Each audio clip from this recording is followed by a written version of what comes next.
next distinguished speaker is Mr. Aftab Hasan, CEO of Arya Insurance Brokerage Company, LLC. Mr. Aftab is a professional entrepreneur with a resounding stake in energy, offshore, marine, oil and gas, IT and insurance and reinsurance sector. He has approximately 27 years of professional experience serving and leading top management teams with leading companies from India, Middle East. He is an elected representative of the committee and committee member and Secretary General on the board of Insurance Business Group, IBG, under the auspices of Dubai Chamber of Commerce and Industry, while serving on the board of various business groups, social and networking organizations.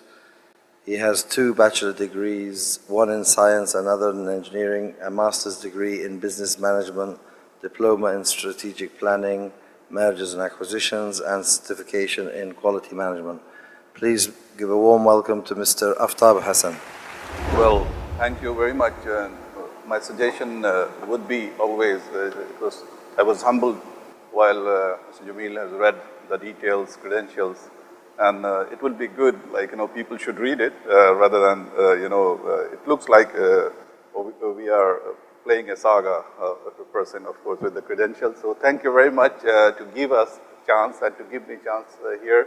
As always, from day one, from ShipTek, I've been attached, and each year I've come with something new to talk about, whether from the marine industry, whether from insurance industry, sometime finance industry, more technical. As I was last year speaking on cyber liability insurance, which is something which we see a buzzword in the insurance industry these days, something new. And now this particular year, when I was invited to speak, I thought of what should we talk about. We went through the great financial crisis from 2008, and after the financial crisis, we saw that some of the insurance companies, and at the same time, they came with a lot of financial product which was some new, and some of the product which was revived with new conditions, with new terminology and new coverages as well. But at the same time, what I feel today in this particular room, if I talk about most of you, either as professionals, whether it be shareholders, directors and officers of the companies, they have a responsibility, and they have their own responsibility with some liabilities towards the corporate and also sometimes to third party. So it will be good to know and highlight that what is director and officers liability insurance and how it covers, where the origin is. I'll give a little briefing about this, because if you see the boardroom, whereas just the board members, they are responsible towards the corporate, but at the same time, this is a disclaimer, just like tomorrow you don't sue me, so I've not taken a DNO to cover myself. So, good. Let's put it this way, that the DNO in the past, like when we first heard, was 1930. And that was in US, when those days there was no directors and officer liability insurance, but directors and officers were still liable in some sense, but the general census of the people were that they are not the people who are responsible for 100% of the wrongdoing of the shareholders or the board, because there are some limitations as per their own descriptions of the job of a director, and somehow it has happened that they ended up, few of them, in legal suits and court, and then that was only when few insurance companies on those days, which is on the mutual basis, they came up to cover themselves. But that too, as I said, like the origin, if we go back in the 19th century, 1930, until 1960, it was not fetched properly in the market until Lloyd's came with a cover and with their policy wordings in 1960, whereas again, that was something which was different from what it evolved in 1930. And if we talk about last 40 years, more topical with the advent of corporate governance, as we see that, we all come from here, from marine, shipping, offshore, oil and gas industry, and any other industry likewise. They all have to maintain their corporate governance, and it's a responsibility as shareholder of the company, always towards the board, towards the shareholder, towards your investors, at the same time towards your partners and customers. So those responsibility, when you are disposing your responsibility, sometimes there are unknown, which comes and then you realize that you are in a bit shit. There it comes to D&O. Now, I've given just some examples and cases such as Maxwell, if you know, and the BCCI collapse of the banks, which we know in UK, and the Enron issues which went through Volcon. These are a little bit of after 2008 financial crisis when Lehman Brothers, they failed and bringing down the entire subprime issues.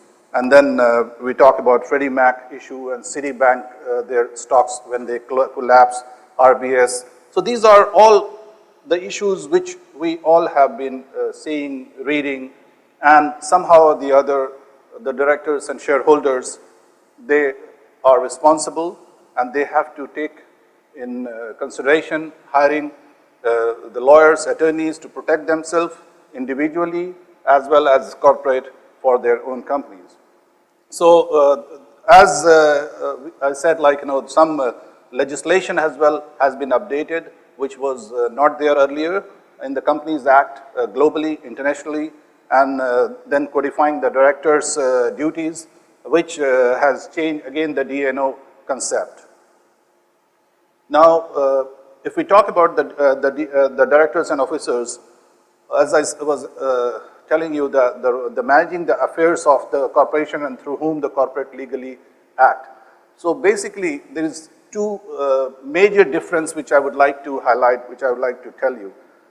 We all professionals, we know that there is another insurance which is professional liability insurance, which we take it. And this professional liability insurance, one might think of, that will cover yourself as the director and officer of the company, which is wrong, which is not for you to cover yourself as directors and officers of the company or shareholder of the company, because when it comes to protection for your own personal, for the corporate, and for your, even sometimes with the family. Okay. Now, the difference where it is, the difference which you will see that there has been like classification in the insurance policy, and with the time triggered, like when it came like in insurance wording in the D&O, the Lloyd's wording, side A came first, which is indemnifying. So what is indemnifying to the policyholder as a corporate is any reimbursement you are talking about. Okay. Then the second, which came as side B, and I will talk about further, and then side C, and probably now talking about side D as well. So there are stages of this policy which has evolved from the beginning. And I should mention as well here, while with the limitation of time, I'll run this, my presentation though, but I thought of it's more like, since I've gone in depth in D&O and we have seen some issues, some cases, and especially I will also talk about our industry, which is, we are talking about the shipping industry, how it covers, where it can cover, and all those things. So, as you see, the director responsibility, normally as I was running, selecting, supervising, removing officers, it comes making policies and operational decisions, and determining financing and capital changes, and adopting, retracting, amending bylaws, supervising the welfare of the corporations. So you have a lot which can be covered. You name it, whereas it is your responsibility. At the end of the day, you cannot wash out from your responsibility as a director, as an officer of the company. Now, when I'm appointed as the director of a company, I have a duty of care, which is in good faith, a director performs his or her duties as a director, and in a manner he or she reasonably believes to be the best interest of the corporation, and in with such care as an ordinary prudent person in a like position would use in similar circumstances. This is what any company will hire a director, and the director understand that this is the duty of care which he has to perform and he has to deliver. And then at the same time, with that comes the loyalty of the director, so which is your, again, a part of your duty to be loyal to the corporation, and the corporation must come first, not you when you take a decision or individual, and a director or officer may not use his position to make a personal profit or gain, inside trading, use of corporate opportunities. So any personal gain, any personal profit, if it goes in the market, exclusion from DNO. So don't think of while you have taken a DNO cover, that will cover. So that is first thing in between. Then now going towards transaction between a director and corporation usually require full disclosure and approval by a majority of the directors. So it's unless you have, or you are a single entity, that's different, but more than 2 directors are always required for any corporate. Duty of obedience, again, a director or officers must act within the power of the corporation and within the scope of his or authority. A director and officer may not enter into contract or take any action not within the authority of their office. Directors and officers should act in good faith and are personally liable towards stakeholders. And they need to pursue the highest standard of corporate governance, as I said earlier, move to a beyond compliance mindset. So definitely there's a lot of responsibility, while again going further, operating in more than one country, there are companies, and whereas you have different legislations of different soil, and then compliance, you have different regulation again internationally, you have best practices and in each territory. And so acting as an officer of the company or employee, which the definition of officer is very wide in some cases. If you take in in Weber, or you go to look for an officer, could be different ranking, different positions, different dispensement of their duties, involvement. So further I'll tell you whom it covers and what it covers and who comes in what criteria. Taking a company public, like for example, if it is a public listed company, then what is covered if your stocks which are in a public listed company, and by any, as we say, by good faith, if you are involved for insider trading and if you are sued, make it, you are not covered. Because those are, which we say that these are intended crime. So there is no cover for any intended crime. So you should not think of like, yes, I have taken a DNO, so it will cover me for any intended crime. These are the covers by which by virtue of your dispensing your duties, and at the time something which has happened which was beyond your control, and then the other party, which is a third party, thinks of that you are liable. So it is not you individually, it is the corporate, and by having the directorship or shareholder of the company, you are liable. So this will cover you, though it will be dispensed through the corporate, but you at least will save your skin. Then,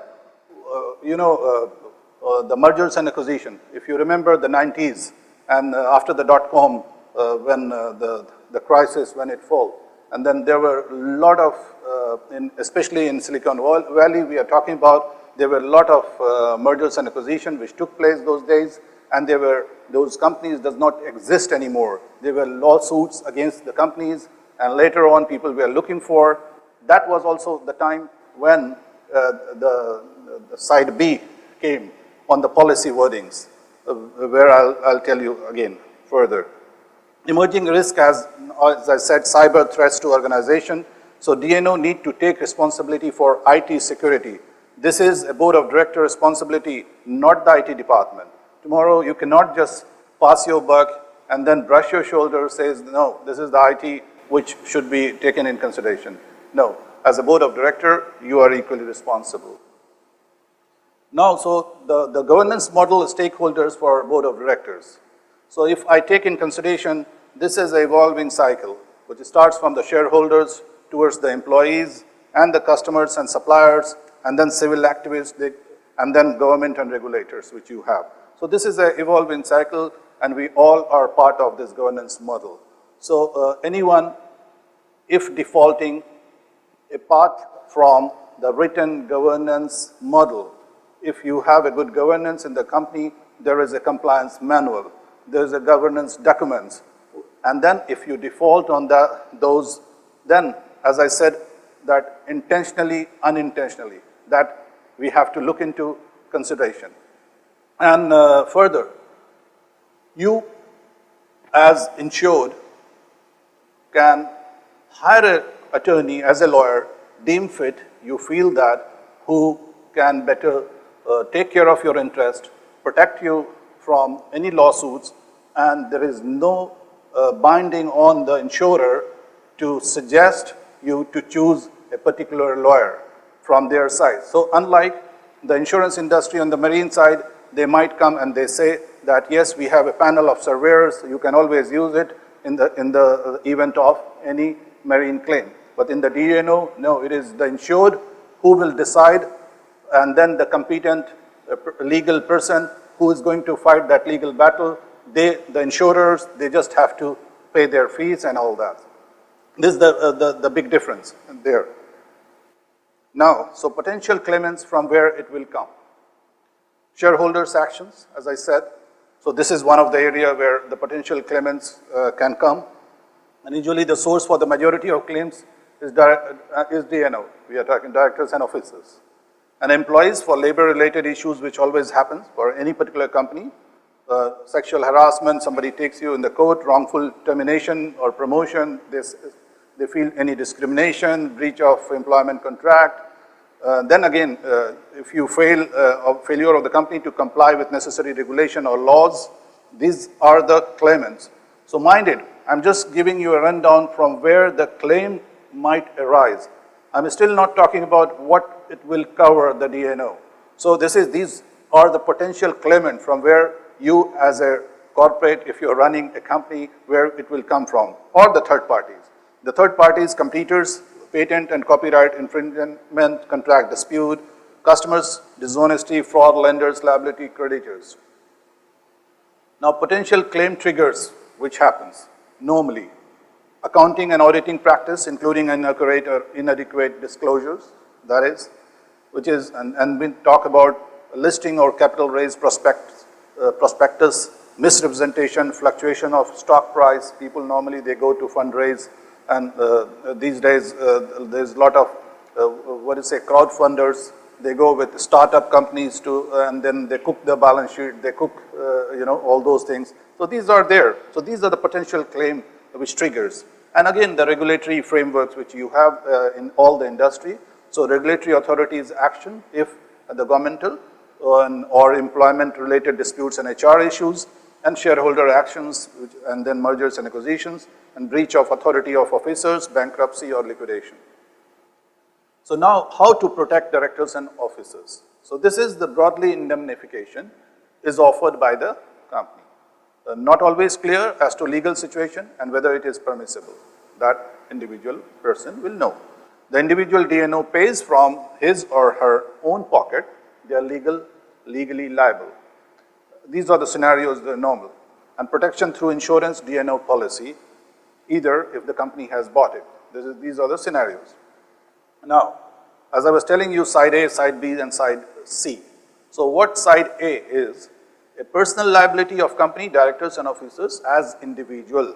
That will come in side A, personal. So somebody will go, though it will be reimbursed, but the protection, not only directors and officers as individual, but sometimes it has happened with the family as well. So that will be covered.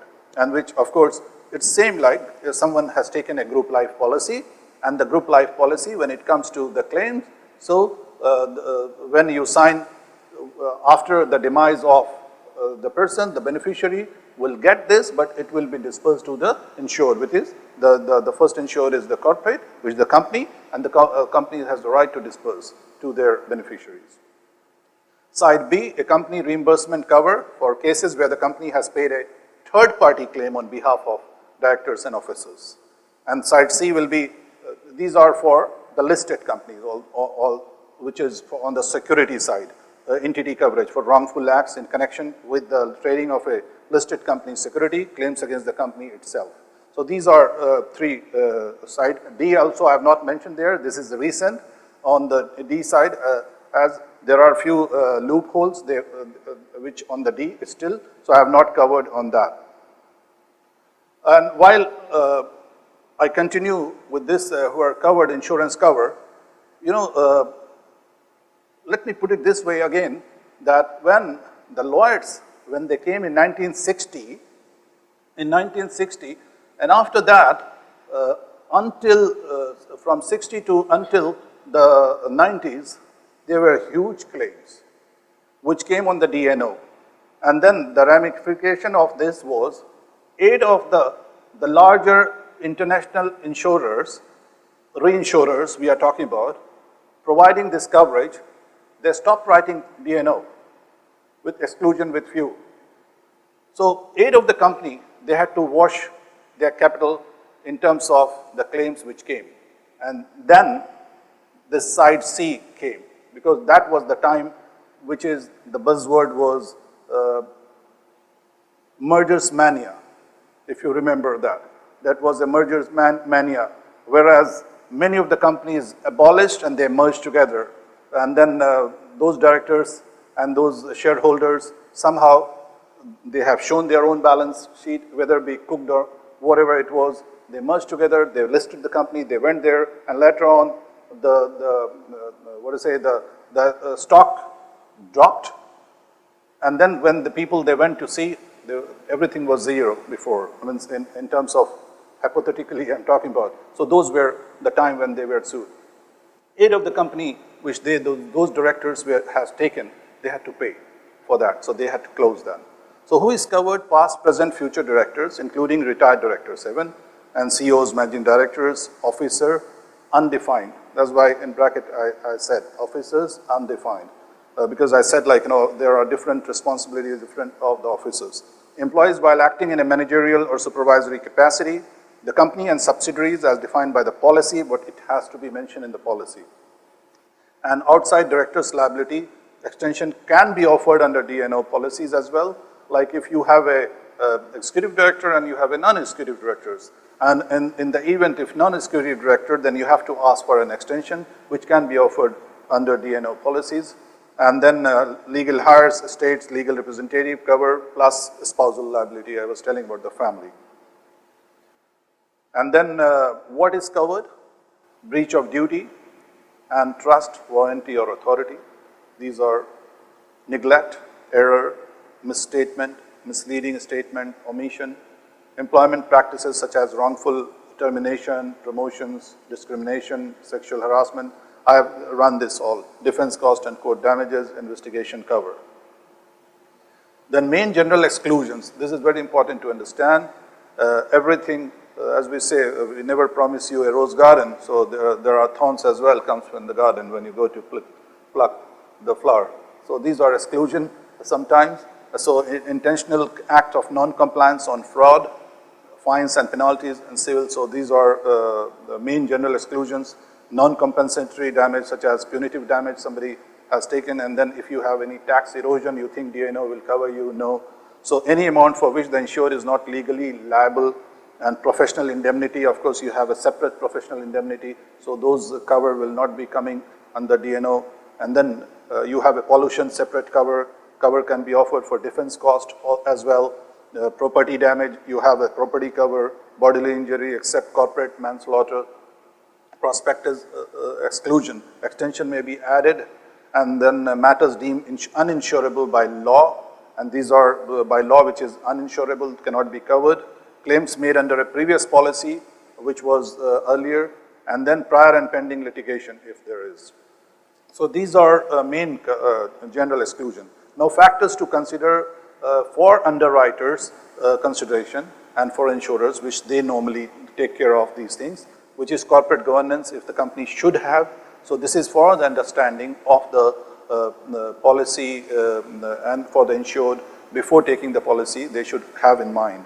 So that's the reason I've highlighted here that financial stability of the company, they will look into compliance if you are managing, they will look into accounting and auditing standards, they will look into market capitalization and stock performance, then changes in regulations and law, have you complied, M&A activity if you're done, in what terms, they will go through detail, listing on stock exchanges, plans to list, exposure of the client to highly litigious territories such as USA, industry sector they are operating in, and past claims experience.